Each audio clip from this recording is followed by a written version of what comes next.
How y'all doing? My name is Vince Faney, creator and host of the show Vinsanity Unplugged. I am, in addition to working with public access TV, I'm experimenting right now on a podcasting system, which shows on various media social outlets such as Facebook, MySpace, YouTube, and so forth. This will also be shown on other social media outlets that are viewed only in some parts of Europe and South America. Been really interested in the issue of the lack of affordable housing that we have for people, not just the rents. A lot of people have trouble paying the rents that are high end today. The mortgages are high, property values are high, but the biggest problem we have is a shortage of inventory on the real estate. Whether you're a socialist or a capitalist, money needs to come from somewhere, services need to be funded somehow, and if you own a business or if you are looking for products and services, the market, whether you're in a socialistic country, communistic country, whatever, the market generally dictates what can be sold and for how much, okay? The problem with real estate is that there's less real estate than there are people. So you have a lot of people who are homeless. You have a lot of vacancy. The vacancy rate is really low, but the homeless rate is really high. And also the people who are couch surfing and so forth is growing in number. So this limited inventory is artificial in a way, and it's artificial due to government, whether it's local municipalities, state, or federal. And part of that is that the people we put in charge, the people we elect, often do not want urban sprawl. They want to keep the urban boundaries kind of tight, keep the countryside pristine, and I get that. However, we may have to look at some other things of making what land we have inside the community more densely populated, utilize more land for dwellings. We may have to look at creating dwellings that are limited in size to accommodate people with little or no income. The biggest reason the thing that concerns me, the thing that concerns me the most, regardless if we have limited inventory or not, is the fact that real estate, like any other investment, ebbs and flows. Sometimes the value goes down for a while, sometimes it goes up. Historically, it's shown that over time, even since Benjamin Franklin's time, even since real estate has been a commodity in any country, in any empire or locale, goes up over time. In our country, stocks have gone down, they've gone up, they've gone down, they've gone up. But over time, the two investments that seem to give the people the best yield, that's if you were to average things out, is real estate and stocks. A lot of people don't think that people should invest in real estate or stocks. They think it's greedy and evil. But quite frankly, how else are people supposed to procure some sort of retirement fund? Because remember, the government gets money to give for retirement, it gives money basically from the private sector. If the private sector and private individuals are not making money, the government doesn't get money. So, and the more money that you can make or put aside for yourself, for your own retirement fund, the less money the government needs to give to people, the less government waste happens. So it's a win. There's no perfect solution, there's no free lunch, and there's no guarantee. But thus far, people will do better to invest their own money instead of waiting for the government and working together with their family and friends to soften those times when bubbles burst and people lose everything, okay? Because those things happen, they ebb and flow, just like in the forest. There's growth, there's death, there's illness, there's decay, and there's people who benefit from the decay and demise of others. Some people hate the fact that they think that landlords or some people are benefiting from the demise of people who are poor, who can't afford to purchase a house. But then on the other side, the poor can often benefit from the demise of companies that eventually fail.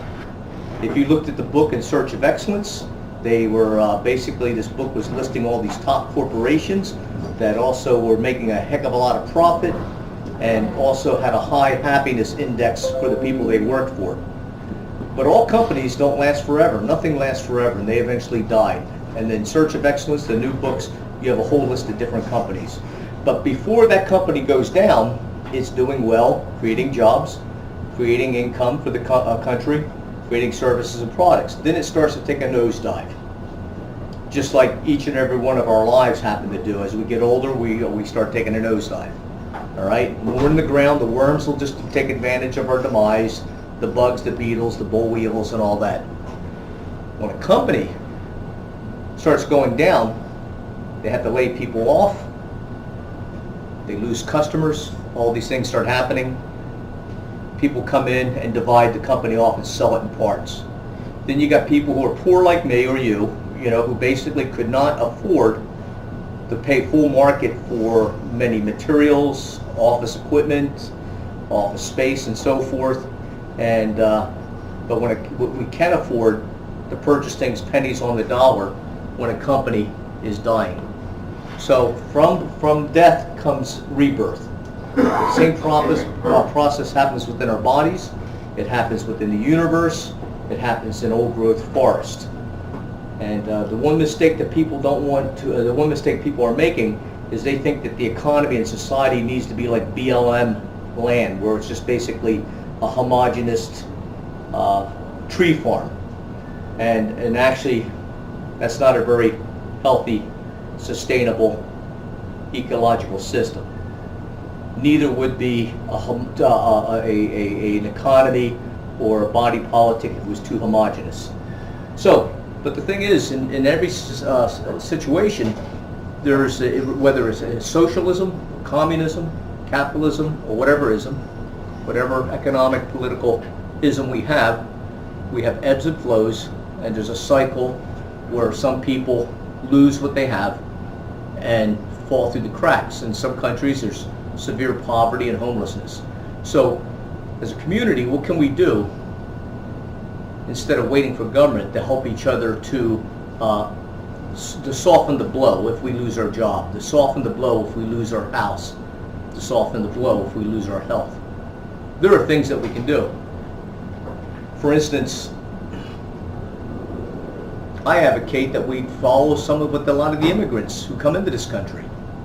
A lot of my relatives who came in from Sicily, Italy, they got together, they were poor, they would crowd into a house, 10 or so in a house, separating rooms, maybe 2-3 men per room, living on cots, living frugally,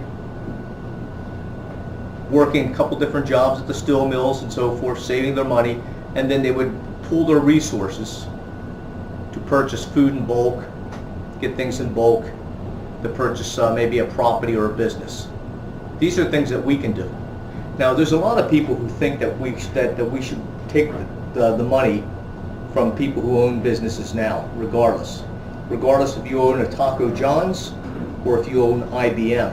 They think that all the shareholders and the executives and the people who make X amount of money, or at least can afford to own a business, redistribute that wealth, and they're willing to do it with the putting pressure on the legislators, and why they think that will serve them. That would actually, in the long run, not in the very long run, cause more harm than good. So that said, I try to explain to people this is what we can do, because I've done it myself. Other people have done it. It's not rocket science, and instead of waiting for some government agency to do it, and if a government agency gets involved, a lot of money goes into their overhead, just like a nonprofit. Those nonprofits, those charities who say give us $1,000 and we'll give it to children, and you find out that only $100 goes to the children because the rest of the money went to their overhead. Well, that's how government is. But if we pooled our resources amongst your own friends and family and so forth, there's none of that leakage. A lot of people will tell me, well, I can't do it. And there's a couple people in the community who are basically running for politics and on the ticket that they want to stop the greedy landlords, and that they are so concerned about the poor, and they hate to see people suffering, and they want to see people have living wages, and they want to see a free college education and all this stuff. They sound great. I would like to have a free college education too. However, where's the money going to come from? And the very people who are running into politics who are against this used to live across the street from me. 4 guys lived in this one house, all college educated. And they were ticked off that they didn't have their dream job that they went to college for. And they were railing against a society, a system that did not allow them to make high wages for what they went to college for. And when I asked what they went to college for, their major was English Lit or philosophy. None of these guys had any STEM. They didn't have any science, no technology, no training in any of that, no physics, no math, no nothing. It was basically a liberal arts degree. Well, that's the kind of degree you can get, the kind of knowledge base you can get from, as Goodwill Hunting said, by a couple overdue slips or charges from a library. We could teach ourselves a liberal arts education. Anyways, these guys still managed to make a fair amount of money. They had, and what I mean by that is they had enough money to pay their portion of the rent between 4 guys and to spend a lot of money on partying. Now, this one guy who claims he wanted to see people not suffer, and he wanted to see everybody have a free house and everybody just live at the same level. Here's a guy who used to smoke 3 packs of American spirits per day. 3 packs of American spirits per day. Well, if you were to buy a carton, you could probably spend, let's say, what is that, 10 packs per a carton? 10 packs per a carton, that's 3 days worth. That's okay, it's 3 days worth. He was spending quite a few $100s a month on American spirits. Then he'd like to get a 6-pack or so of Black Butte Premier Beer, $8 to $10 per 6-pack every night. Then he would go and go to say a restaurant, get a couple orders of hot wings and a couple pints of beer in addition to that, because he wanted to spend time with his girlfriend out of town. Anyways, we did an estimate. I took him to task on this, and we wrote everything down, all his indulgences, or some of his indulgences. Basically, we estimated that he was spending $1,500 a month on cigarettes, beer, eating out, not counting clothes and CDs and other things, all right? His roommates are doing the same. Somehow, on several occasions, they made sure that they would spend the money on those indulgences, and they would kind of leave their landlord in last place. They had several threats of being evicted, because on 2 or 3 occasions, they waited almost 30 days to get the money. These 4 guys, these 4 single, healthy guys, took about 30 days to get the landlord his rent. Now the landlord, and I know the guy, he's got 3 kids, he's got to worry about college funds, he's got to worry about the orthodontist and the dentist and the medical bills and the insurance and the school supplies that are in school right now, and he's got to worry about all this stuff, and his wife who's out of work, who's sick, and so forth. And he kind of resented subsidizing these guys' monthly indulgences. Eventually they got let go without cause, which is a real beef for them. How dare he give us a 30-day notice without cause? That's how we got into this discussion. Because I said, no, there's always cause. He's just not calling you out on it. And if he was to call you out on it and say because you didn't pay rent, then he would have to take you to court, and he'd have to spend time and money to get rid of you, which would be his legal right. It'd be a slam dunk case. In a way, he's doing you a favor, because if he took you to court, you would have it on your record that you did not pay him, and he would have all the evidence, and all this evidence would be on record in the court transcripts as he would submit these different notices and so forth and so on, and what you spent your money on. So be glad that he gave you a thing without cause, a notice without cause, and that you could go on your way. And of course, what bothered me, 2 of these guys got kicked out at a couple other places without cause. So when I got to talk to them, I said, here's the thing, if you guys really cared about the oppressed and the homeless, each of you guys are spending from like $750 to $1,500 a month on cigarettes and beer and other non-essentials. Within a year, you could have, the four of you could be saving $40,000 to $50,000 a year, and within 2 to 3 years, you could own one of these places outright. Then the four of you would have a place that you could live free, with the exception of paying your property taxes and property insurance. And by the way, if you have a house that is paid off, you're not required by law to pay property insurance.